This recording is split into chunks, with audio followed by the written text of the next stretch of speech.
Hello viewers. आनंद एक दौलतमंद कारोबारी शख्स मुंबई में एक ऐश व इशरत की ज़िंदगी गुजार रहा था। इसके पास वो सब कुछ था जिसकी उसे कभी ख्वाहिश थी, लेकिन कुछ कमी महसूस कर रहा था। अंदरूनी तौर पर वो खाली महसूस करता था, जैसे कि इसके वजूद का एक हिस्सा भरा जाना बाकी हो। एक दिन आनंद की कंपनी ने उसे एक छोटे से गांव में एक कारोबारी मुआहदा तय करने के लिए भेजा। जब वो गांव पहुंचा तो गांव की खूबसूरती ने उसे हैरान कर दिया। सरसब्ज खेत, चमकती नदी और गांव वालों के गर्मजोशी भरे मुस्कुराहटें सभी उसे मतवज्जा कर गए। तभी उसने उसे देखा।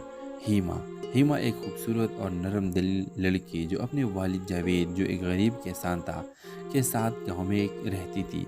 आनंद फौरन उस पर फरेबता हो गया। वो अपनी नज़रें उससे हटा न सका। जैसे जैसे आनंद गांव में ज़्यादा वक्त गुजारने लगा और वो हेमा एक दूसरे के करीब आ गए। वो लंबी चहलकदमियाँ करते, घंटों बातें करते और सब एक साथ रहते। आनंद ने पहले कभी ऐसा महसूस नहीं किया था। उसे मालूम हो गया कि वो हेमा से मोहब्बत करने लगा है, लेकिन इनकी समाजी इख्तिलाफात और जावेद की नापसंदगी ने रुकावटें पैदा की। जावेद अपनी बेटी के लिए बेहतर ज़िंदगी चाहता था और वो नहीं समझता था कि आनंद अपनी दौलत और शहर की तर्ज ज़िंदगी के साथ इसके लिए सही आदमी है। आनंद के कारोबारी हरीब आदित्य के ताल्लुकात को ख़राब करने की कोशिश करने लगा। इसने जावेद को बताया कि आनंद सिर्फ हीमा को अपनी लिज्जत के लिए इस्तेमाल कर रहा है, कि वो कभी इसे सच्ची मोहब्बत नहीं करेगा। आनंद को मालूम था कि उसे खुद को साबित करना होगा। उसने जावेद के साथ खेतों में काम करना शुरू कर दिया। मेहनत और सादगी के कदर सीखने लगा। उसने जावेद को दिखाया कि वो हीमा के लिए अपनी दौलत छोड़ने को तैयार है। हफ्ते महीनों में बदल गए और जावेद ने आनंद को एक नए ज़ाविये से देखना शुरू किया। उसे एहसास हुआ कि आनंद वाकई हीमा से मोहब्बत करता है और उसे खुश करने के लिए कुछ भी करेगा। लेकिन आदित्य ने हार न मानी।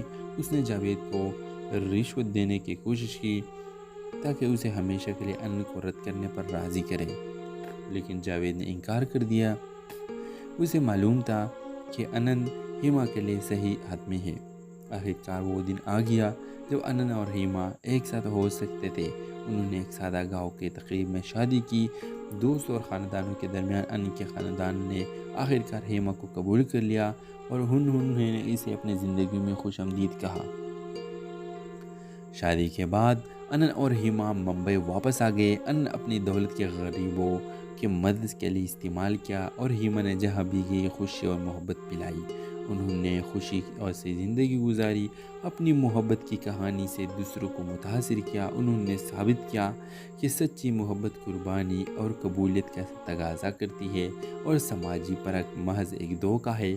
सालों बाद जब लोग आनंद से इसके सफ़र के बारे में पूछते तो वो मुस्कुरा कर कहता, मैंने अपनी हकीकी दौलत हेमा की मोहब्बत में पाई।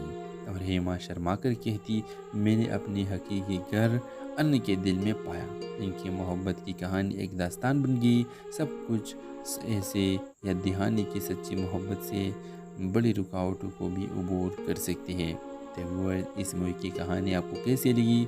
अपनी राय की इजहार कमेंट बॉक्स में ज़रूर दीजिए और इसके साथ हमारा यूट्यूब का चैनल सब्सक्राइब करना मत भूलिए। So thanks for watching. अल्लाह हाफ़िज़।